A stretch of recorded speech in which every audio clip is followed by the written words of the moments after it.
তো সকলকে কিন্তু আবারও একটা নতুন এবং গুরুত্বপূর্ণ ভিডিওতে স্বাগত জানাই। এই ভিডিওটা কিন্তু সমস্ত চাকরি প্রার্থী যারা আছো প্রত্যেকের কাছে খুব গুরুত্বপূর্ণ ভিডিও, কারণ এখানে পশ্চিমবঙ্গ ল্যান্ড এবং ল্যান্ড রিফর্ম ডিপার্টমেন্টের পক্ষ থেকে কর্মী নিয়োগ করা হচ্ছে, অর্থাৎ ভূমি এবং ভূমি রাজস্ব যে দপ্তর আছে সেই দপ্তরের তরফ থেকে কর্মী নিয়োগ করা হচ্ছে।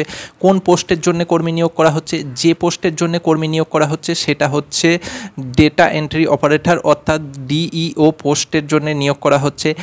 একাধিক পোস্ট কিন্তু এখানে শূন্যপদ খালি রয়েছে, মানে একটা দুটো নয়, একাধিক পোস্ট কিন্তু এখানে খালি রয়েছে।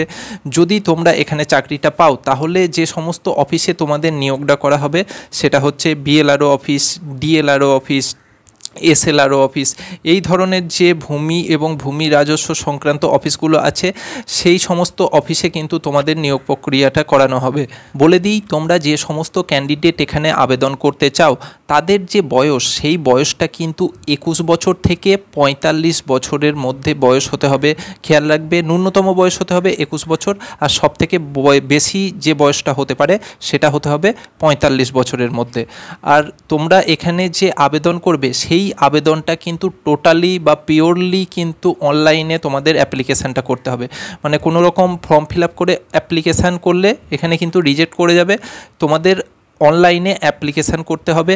দেখো, অনলাইনে অ্যাপ্লিকেশান করার পর যেভাবে তোমাদের সিলেকশান প্রসিডিউর হবে, মানে তোমাদের যে প্রার্থী বাছাই পদ্ধতিটা থাকবে সেটা কী ধরনের থাকবে, তোমরা যখন অনলাইনে অ্যাপ্লিকেশান করবে তারপর তোমাদের 70 নাম্বারের লিখিত পরীক্ষা হবে। খেয়াল রাখবে, 70 নাম্বারের লিখিত পরীক্ষা হবে।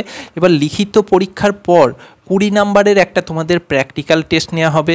20 নাম্বারের প্র্যাকটিক্যাল টেস্টটা যদি তোমরা উত্তীর্ণ হয়ে যাও তারপরে তোমাদের 10 নাম্বারের কিন্তু একটা ভাইভা বা ইন্টারভিউ তোমাদের ফেস করতে হবে। তো 70 + 20 + 10 অর্থাৎ টোটাল কিন্তু 100 নাম্বারের তোমাদের পরীক্ষা নেওয়া হবে। এই 100 নাম্বারের পরীক্ষার তোমাদের যেরকম নাম্বার পাবে তার ভিত্তিতে তোমাদের কিন্তু ক্যান্ডিডেট সিলেক্ট করা হবে। আচ্ছা, এখন তোমাদের মনে প্রশ্ন আসতে পারে যে এই যে প্রক্রিয়াটা মানে নিয়োগ প্রক্রিয়া চলছে, তো এখানে তোমরা যদি সিলেকশান হও তাহলে তোমাদের স্যালারিটা কীরকম থাকতে পারে? দেখো, ইনিশিয়াল স্টেজে মানে একদম শুরুর দিকেই তোমাদের যে স্যালারিটা থাকবে সেটা কিন্তু 21,000 টাকা থেকে প্রত্যেক মাসে তোমাদের স্যালারিটা থাকবে। এখন বিষয় হলো তোমরা যে অনলাইনে অ্যাপ্লিকেশান করবে, তো কত তারিখ থেকে কত তারিখের ভেতরে তোমরা এই আবেদন প্রক্রিয়াটা করতে পারবে। দেখো, যেদিন থেকে এই অনলাইনে অ্যাপ্লিকেশান প্রসেস শুরু হচ্ছে সেই তারিখটা হচ্ছে 10/6/2024, অর্থাৎ 6 মানে জুন মাস, জুন মাসের 10 তারিখ থেকে তোমরা অ্যাপ্লিকেশান করতে পারছো। অ্যাপ্লিকেশান শুরু হচ্ছে যেদিন পর্যন্ত তোমরা এই অ্যাপ্লিকেশান করতে পারবে সেটা হচ্ছে 24/6/2024, অর্থাৎ জুন মাসের 24 তারিখ পর্যন্ত তোমরা কিন্তু অনলাইনে অ্যাপ্লিকেশানটা করতে পারবে। এখন কোন পোর্টালে গিয়ে তোমাদের এই অ্যাপ্লিকেশানটা করতে হবে? যে পোর্টালে গিয়ে তোমাদের অ্যাপ্লিকেশান করতে হবে সেটা হচ্ছে darjeeling.gov.in। আবারও বলছি, darjeeling.gov.in। এই পোর্টালে গিয়ে যে রিক্রুটমেন্ট সেকশান আছে সেই সেকশানে কিন্তু তোমরা তোমাদের অ্যাপ্লিকেশান করার লিঙ্ক পেয়ে যাবে। এখানেও একটা কথা গুরুত্বপূর্ণ অবশ্যই বলে দিই যে এই যে অ্যাপ্লিকেশান প্রসেস, এই অ্যাপ্লিকেশানটা করতে গেলে তোমাদের কিন্তু কোনো রকম অ্যাপ্লিকেশান ফিস বা আবেদন ফিস কিন্তু তোমাদের লাগছে না।